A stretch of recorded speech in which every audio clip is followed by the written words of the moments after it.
Okay, Randall here, or Bill. This is the inside of the bedroom door for the ground floor bedroom in this house. And just keeping things as a surprise, so here's my old dresser with all of my tools and stuff. The room's kind of a mess. There's my homemade roadie case with my routers, computer switches and routers. And some of the stuff from my apartment, which I need to put back in the storage facility or sell or donate to people. Here's the box of these 1/16 strips, cardboard strips that you use to level out the shim studs for drywall. Bought a box, way too much.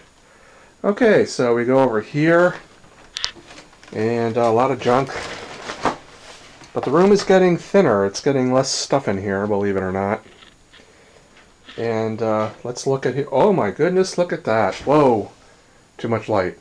Look at that, drywall. This wall right here that we're looking at, I reskinned it with drywall. It was plaster lath underneath. The plaster had taken a beating when I demoed the shelving that my father made. You can see here, there are the shelves that I took out back last year. So I basically used a lot of, I think this is plywood really. He was an enthusiastic amateur carpenter, Harvard lawyer and carpenter. But I reskinned this guy. I just didn't want to demo the plaster lath and just more demolition and dirt and dust and crap. I just reskinned it. So it's a 1/2 inch. We have to take a 1/2 inch off of the inside edges of these shelves. And that's fine. There's not a tremendous amount of demand. Well, the shelf space. And oh, look at this. The pipe chase. I've skinned it with drywall.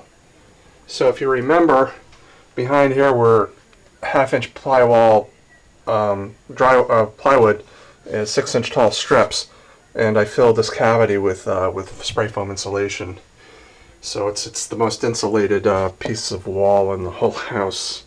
Not that it matters, because the whole floor down here is hollow. And all the cold air from the winter just comes right in all directions. And it just, this room's an icebox in the winter.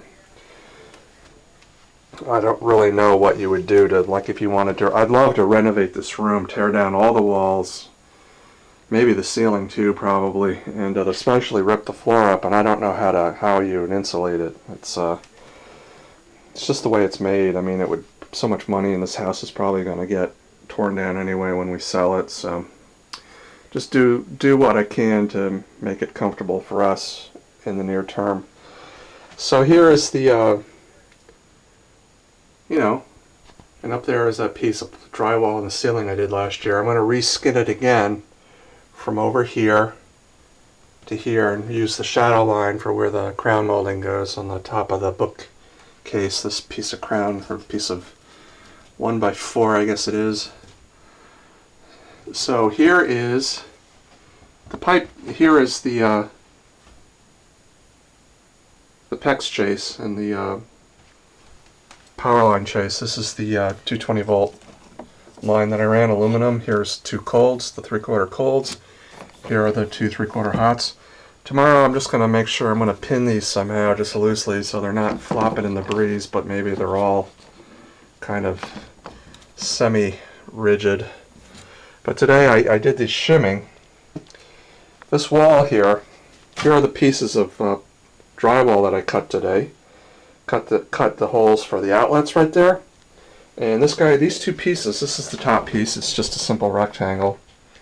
These 2 pieces have been fitted and ready to go. So what I got to do tomorrow is some of these shims here, I've stacked these cardboard shims here. And some of the shimming, what I did was I used my long level and I put it flat against this wall, which is not plumb, not coplanar. This wall, I don't know if you can really see it, but basically as it goes up it bends away from you so that it sticks out down here and it goes in. So if you look up here you can see some of these markings, like where I write how much shimming I need, after putting in a 1/2 inch slab of plywood, and I need, like here, I needed another, well, these markings were off, but it's hard to, I had to, at 8-inch intervals, vertical intervals, I took the level, got it flat against the surface, which is not flat or coplanar, and then measured as it came across like this, and then I measured the gap, and I've been filling these gaps with, 1/2 inch plywood, and then some of these 1/16 pieces here. This is 1, 2, 3, 4, so this is 4/16, which is 1/4 of an inch, so it's a half plus 1/4, so that's 3/4, which makes sense because it says 3/4 right here. This guy, there's a dip. This board is cupped, and there's more cardboard here, but it didn't fit right. When I put the drywall up, it was bowing here, so my measurements technically are correct, but they don't seem to too radical a bump here, so I'm going to have to thin it out. But that's what's going on. I'm going to put the drywall up tomorrow after I dress these cables and pipes, tubes. I'm not going overboard. I don't know if I'm doing it right or wrong, but I just don't want them flapping in the breeze, so they'll be semi-restrained, but they'll be allowed to expand and contract vertically. So this used to be the exterior wall of a house here when this addition was put on. So what we have is real 2x4s, 1928 2x4s here. They're really almost 2 inches by 4 inches, and 3/4 inch tongue and groove planking. And I resisted the urge to cut all the planking down in this whole joist bay here, because I thought that this planking probably might help the house in terms of structural strength, lateral back and forth, wind loading.